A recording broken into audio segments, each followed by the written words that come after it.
Hello,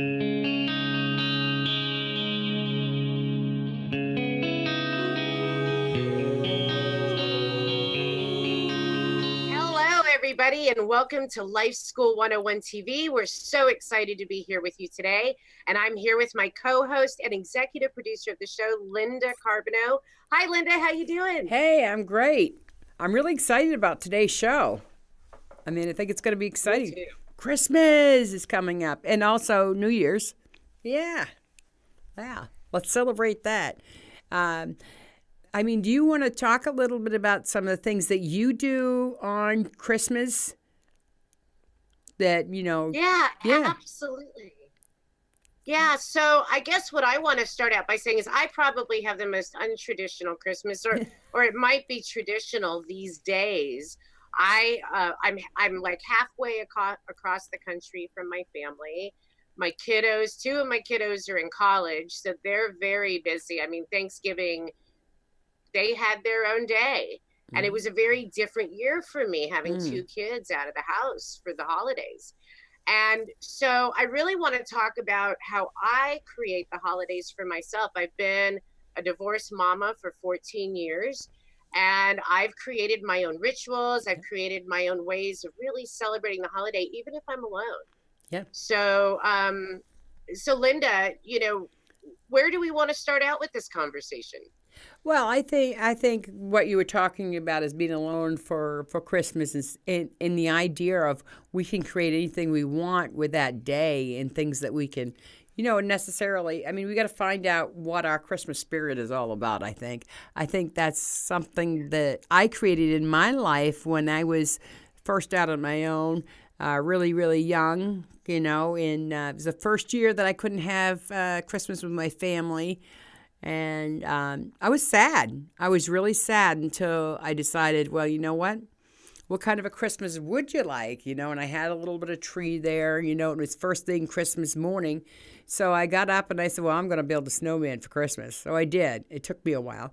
And then I decided I was going to make snow angels. And then I said, well, I do have some chicken in the freezer. Maybe I could make myself some chicken.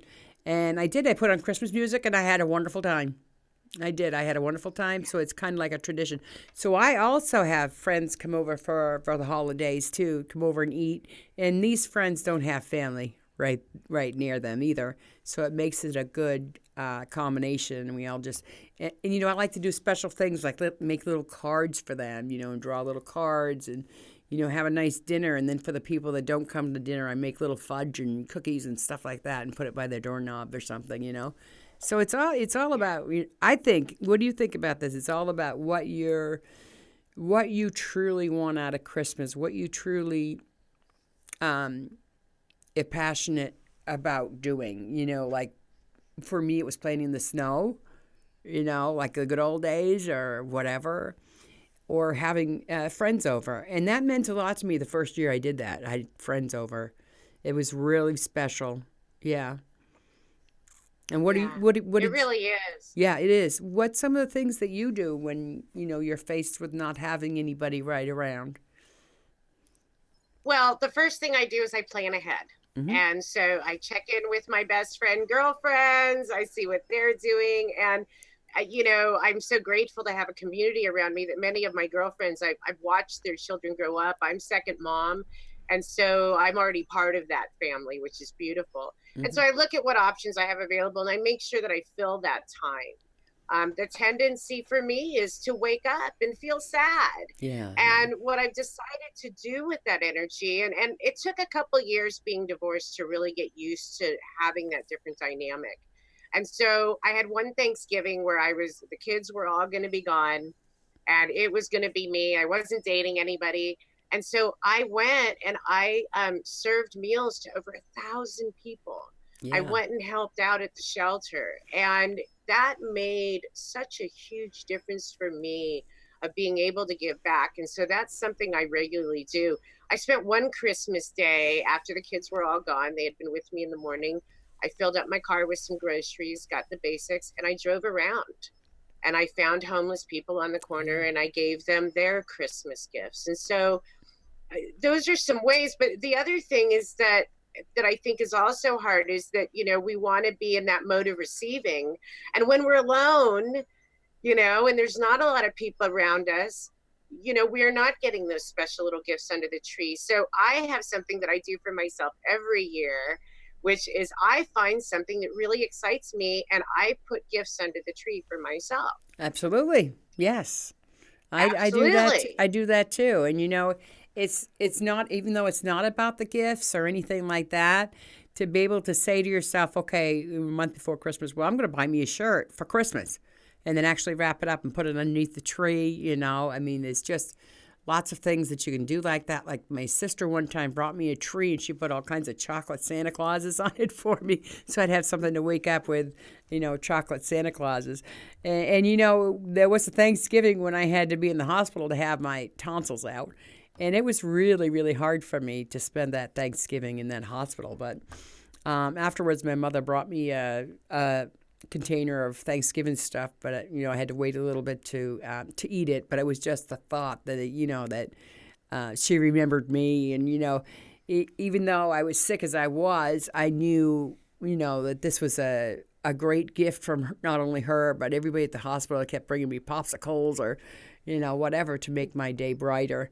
And we ourselves can make our day anything that we want, and we can find our joy in that. Like you said, like planning things that we would like to do for Christmas and stuff like that.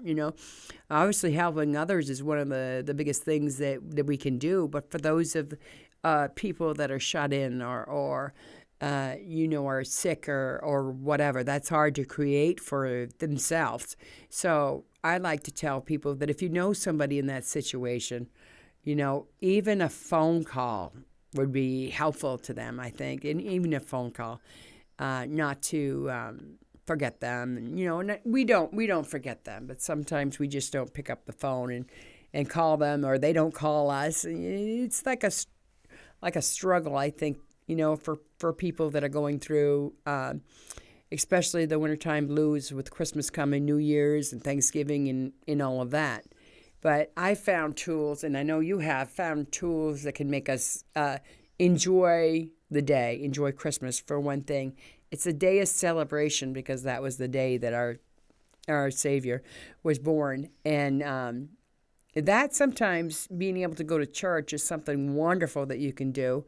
It makes you feel good. It also gives you a sense of community. You know what I mean? And spending time with people that are in the same situation as you are, brighten everybody's day. Everybody bring a dish and, have fun. That's what we do. Well, it's true. It's true. And I would say one of the biggest tools that I use in creating a great holiday season for myself, number one, it's planning ahead. But number two, it's about thinking about, what do I really want? What do I want to experience this holiday season? How would I like to show up? And so I look for those opportunities. I look for the dance parties. I look for the community events. I look for the opportunity to get out and mingle. And one of the things that, when we're lonely and we feel alone, we tend to pull back. We tend to not reach out and not go do things. And so this is an opportunity to really break that agreement and allow yourself to have that experience. Heck, go to the mall, go get in line, go get on Santa's lap, go take a picture. That's a good idea. Do the things that really bring you that inner joy. And I think the other thing too is keeping yourself busy, especially on that holiday. So it's having a good game plan. What do I want to eat to celebrate this holiday? How do I want to connect? So from 2 to 5, I'm going to call my family and we're going to get on Zoom and we're going to interact and making it, creating it as the day. If you wait till you get to that day, it can be very difficult. And that's where a lot of the depression starts to come in, is that you're like, wow, I don't feel like anyone needs me. But when you plan ahead for yourself, it's the self-love piece. Go take a great jacuzzi bath, go get in that bathtub and take that bath and do a manicure and put on the candles and make it the season of loving you. Yeah, exactly. Exactly. Because so Yeah, often we don't, especially when you're alone or, whatever. We don't feel that self love. We really don't.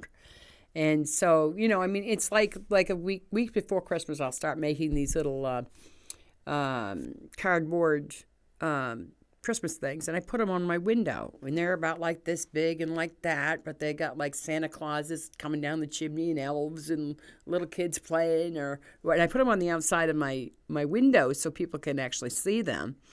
Another thing is that I don't put a Christmas tree in my house anymore because of my cats. They like to climb up the tree. So me and a neighbor came up with this idea. We put a Christmas tree outside, right beside my door. Just put it outside and decorate it, put lights on it, and put the lights on. And that's a great way to solve the problem when you got cats that might climb up your tree or whatever. Another year we had it out on my sun porch. It's closed in or whatever, so we'd have our actual morning Christmas out there. And because the cats love to go out there too, so we'd have it all out there. We had kept the Christmas tree out there because of the cats. So yeah, I mean, it's wonderful, and we get to spend time with family like the week before Christmas. So we have our Christmas dinner with our family and everything, and then we call.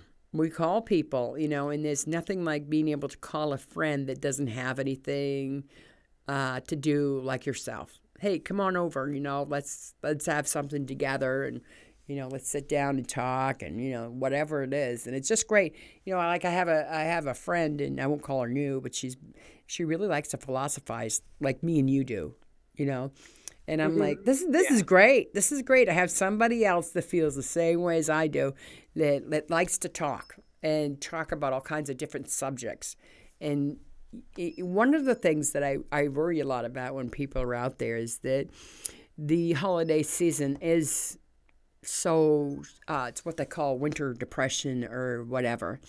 And some of the people that I worry about are people with mental illness that doesn't have anything or nothing. And that's why it's so important that we make them aware that there are services out there. There's an 800 number you can call. There's things that you can do, to get somebody to talk to about feelings like that, which I would definitely suggest before they sneak up on you.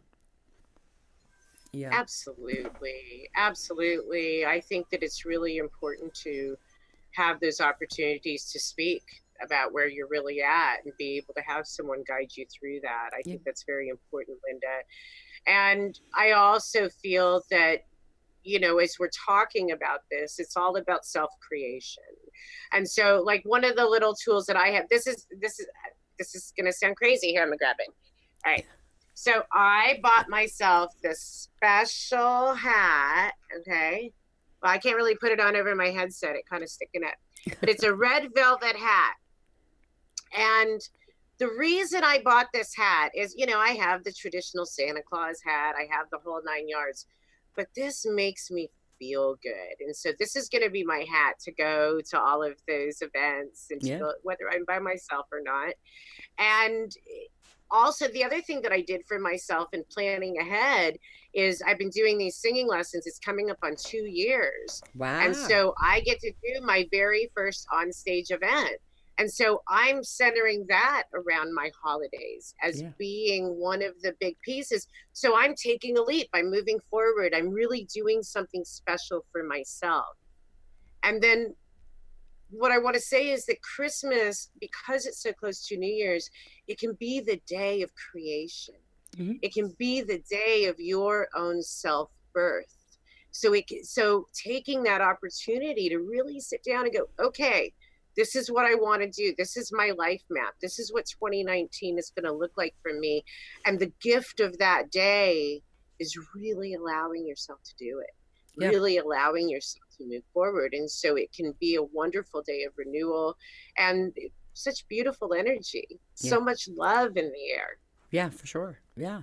And there's nothing like taking a walk too on Christmas Day.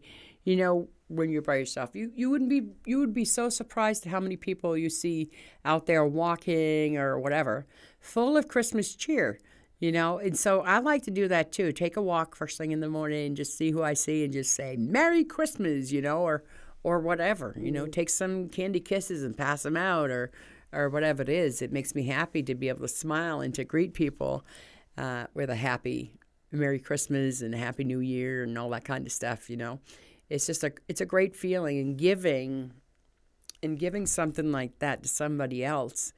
It brightens not only your day but theirs too. So it's, you know, in service work, that's what I consider when you do service work, when you volunteer somewhere, you do something. Like I know several nonprofit organizations that have dinners, you know, where people just come and they do dinners, you know, like the Turning Point always does one. And just they got a bunch of people that, you know, cook or bring things in, and they all spend Christmas Day together. The night before Christmas, or a couple of days before Christmas, they do a tree. And it's just wonderful. It's just, it gives people hope. And I know every year that I spent at the Turning Point doing that, it was a wonderful feeling to have a place to go and people that loved you. Yeah. Yeah. And, you know, and this is, I mean, you know, and when you teach yourself self-love, that might be something that comes up too, is to, what can you bring to the table? I mean, as far as, like when you gather with people, what kind of a message do you want to bring? You know, like mine is happy, joy, and, you know, being excited and things like that, you know. So I think there's several different things that everybody can do for Christmas and New Year's, but everybody's got a different plan, that's what we should do sometimes. We should ask people what they're doing for Christmas and their unique ideas. I think that would be great. You know, what are their unique ideas? Yeah, or Christmas traditions, or yeah. Maybe we'll have to do that next year. Plan it ahead. Yeah, for sure. Yeah. For sure. I also want to mention holiday stress, the hustle, the bustle, the traffic, the people, and to really, you know, and that's also another conscious choice, how we deal with that. I heard a great message from a teacher the other day from one of the Unity churches. And what she was sharing is that when you're going out there, what if you had gratitude?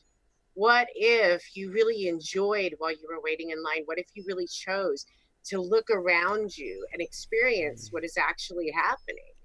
And getting, you know, instead of getting caught up in it, being a part of it from a new way, finding the excitement in it, and also to simplify. We make the holidays much more complicated than we need to. And it's really, really important that we make that choice to simplify. And some of that is organization and being ready and organized and knowing what you're doing. And some of that is choosing to allow yourself to know your own boundaries and not to go too far over what you can actually do. Yeah. And I think that, you know, and the stress is a big factor. We're meeting up with family. Yeah. You know, when we connect with family, our triggers are just firing off like crazy. Yes, they are. And so really being in presence with ourselves, knowing, okay, someone at that table might say something. I know Uncle Joe is going to blow it. And what you do is you prepare yourself. And as you're sitting across, you have gratitude that Uncle Joe has enough wherewithal to share his truth. And it doesn't have to affect you. And so really, you know, in this season, bringing balance, it all goes back to that self-love that we've been talking about for this entire show. Yeah, I think also, you know, I know that for a lot of people, the rush and the holiday, like you were talking about or whatever, one of the things that is very good about being able to deal with that is to take a moment, you know, take that moment to be aware of what you can do to make that a little easier. Like for me, one of the things that I have to do before I go Christmas shopping or anything is to take the moment and say you don't have to get it all right now, you know. So I'm going to go to the store and I'm going to get this one thing, or I'm going to go grocery shopping for dinner, or whatever it is that I'm doing, instead of just going around to all the stores all at once. You know what I mean? If you start early, if you start early, then you can just go this place this day and another place another day, and it doesn't boggle your mind so much. And that's something that I've always used, is just, don't try to do too much in one day. Yeah, because that can be very frustrating and stressful. Yeah. And paying attention, what's happening in my body? Yeah. What's stressing me out? Do I feel rushed? Do I feel hurried? Have I overcommitted today? Hmm. Am I exhausted because I'm pushing myself too hard? Yeah. And really checking in with yourself and going, okay, self-love here is I need to take a few things off my list. I need to delegate. I need to do it tomorrow. Yep. I need to forget that I'm trying too hard. That's a big one for a lot of us overachievers. I'm trying too hard. Yep. And when we give ourselves that room and that self-love to go, okay, baby, Christmas is going to be great, whether you push yourself or not. So let's change the attitude. Let's change this view Hmm. to a place where I can feel good about what's happening. That's Yeah. really the bottom line here. Right, and one of those things that I do too is that I got to take a moment, and I've created this whole world of fairies and everything else in my brain. That's where I go when I meditate, and I go to this park, and we just have a good old time. So when I get stressed out like that, that's where I go, and it's easy for me to go there now because I know how to do it. And it's so hard for most people to be able to take that moment for themselves, to be able to take an hour for themselves. I hear it all the time. Oh, I can't. I got too much to do, or whatever. But even if you just got into the bathtub for an hour, or did something that is relaxing instead of stressful, And I try to send that message to everybody because it is hard, especially when you're working all the time, and just feel like you got to do everything right then and there. I see a lot of people with anxiety around that. Yeah. Yep. Well, and that goes back to having the toolbox of tools. Yep. So one of my favorite tools that I use when I'm getting stressed is I stick those headphones in and I turn on my favorite music, whether I'm stressed out, whatever's going on. And I put on that music that I know is going to shift my mood. Some of it is, you got this, girl. You got this. Come on, rise up. Let's go. And I dance and I get into it because that energy is what I'm needing right then. Yep. Sometimes it's just simply the distraction. Sometimes I put on a meditation when I'm standing in line, if I'm in a long line. And then I'm doing that inner work and I'm not wasting time. I don't feel like I'm wasting my life standing in line. I'm actually taking care of something very important, which is this. Yeah, that's this it. and this. Yeah. So, yeah. And I say that a lot to people is that you can't be well unless you're taking care of yourself, which is taking a moment, do something good for yourself, take an hour, do something you want to do, And and I've learned that for other people it is so hard, and it used to be hard for me, And so I want them to experience it too. But you can't shove it on people. It's something that they gotta do and they gotta try. So I think the more they hear about it, maybe then they can come up with something that maybe they can do for themselves. It was like my sister one time. She's just like, no, I ain't got no time. And then she realized that she loves to walk in the cemeteries. So she's and she was doing that every night. So her husband had called her during that whole thing, and then she told him, she goes, this is my time. This is my time. This is the only time I have is when I would do my walking. This is my time. Don't call me. And I'm like, you go, girl. It's like, yeah. She found a way to say, this is my time. Don't bother me. This is my hour. Don't bother me. And I think that's great. And it's wonderful to see people that are able to create something like that, something that they enjoy, that they want no interruption from, And it's important. It's important for our well-being, but it's more important for our relationships. Yep. Because when you give someone that time to be able to work on themselves, to have that silence, to meditate, it's going to nurture and enrich your relationship. I guarantee it. Yeah. And so having that time already set into your relationship, I think, is a really powerful thing. And time together to do that as well. Mm-hmm. Making intentions together and deciding how you're going to proceed forward. I think that really, it empowers everything. Yeah. And it's like, that's what Ted and I do. We have our own time. Like Ted will go in the bedroom and sleep with the cat for an hour, and that'll be his time, Or he'll go downtown and have coffee with his friends. That's another time of him. And he really enjoys that. And he knows in return that I have my time. So when I say, okay, I got to do my meditation, or I just got to take my whatever it is, he's like, okay, you know. And some of that time is taking time with friends, doing things with friends, you know. And that's a hard one for Ted because he worries so much about me. You know, it's like when I'm working or whatever, and I'm walking home, he'll be at the end of the driveway looking for me. And you know, at first that was hard for me. It was hard for me until I realized that was, you know, that was something that he wanted, was to look out for me. And if he can't walk with me, then he wants to be there when I get back. You know, he wants to, you know, be right there. Yeah, he's such a sweetheart. I love Ted. He's such a good man. Yeah, he is. He really, really is. Yes. And, you know, sometimes, you know, people don't understand, you know, people with mental health disabilities because they don't see it. So they think, you know, that either they're lazy or something like that. And that's another thing that I want to educate on Walking Through Life is that, you know, the difference between that and what reality really is. And that's something I'm going to be doing. I have a psychiatrist that's here in White River. We're going to be talking about things like that, too. So that'd be great. Because it's not just people with disabilities, mental health disabilities, that feel this way, you know. It's not. I think everybody has the feelings of sadness once in a while, or stress, or anxiety, or whatever it is, you know. And, you know, I was looking on the internet quite a while, looking at, okay, married people with mental illness.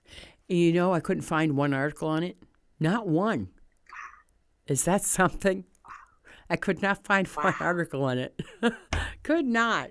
I said, well, I guess we have to tell Linda and Ted's story, you know, so people can see that. Right. Yeah.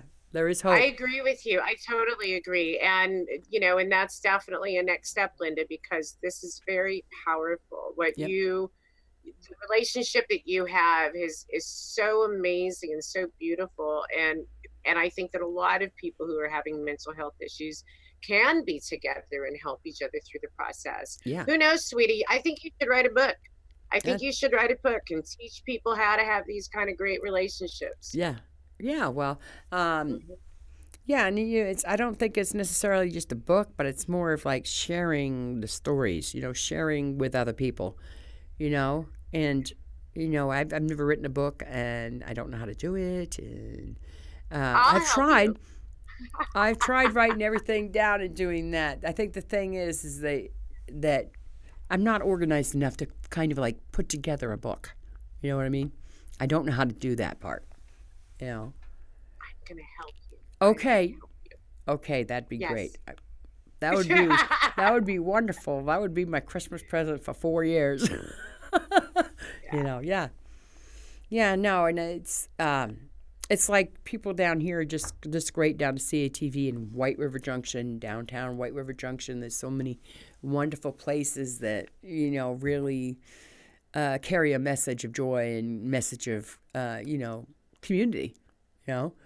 So, you know, and that's one of the most important things. And I do know that all of a sudden we're about ready to get out of time here, Mary. But it was so good to talk about this stuff. And I think it's very important, and I think people will really enjoy it. And I want to thank you for all your guidance you gave me. Thanks, sweetie. And Merry Christmas, everybody. Happy holidays. I hope you take this opportunity to really love yourself and create a holiday season that feels awesome. And you can find out more about us on Facebook. Life School 101 TV is the name of our page. You can also go to our website, lifeschool101.tv. And a big thank you to CATV Channel 810 for helping us bring this show to a reality. And our producer, Chico. Thank you, Chico, for everything that you do. We could not do this without you. And to everybody out there, we love you. My little girl, well, she means everything to me. She can lift me up, take me down. She can see inside of me, and I'm all rolled up inside her little arms tonight. There's no other place I'd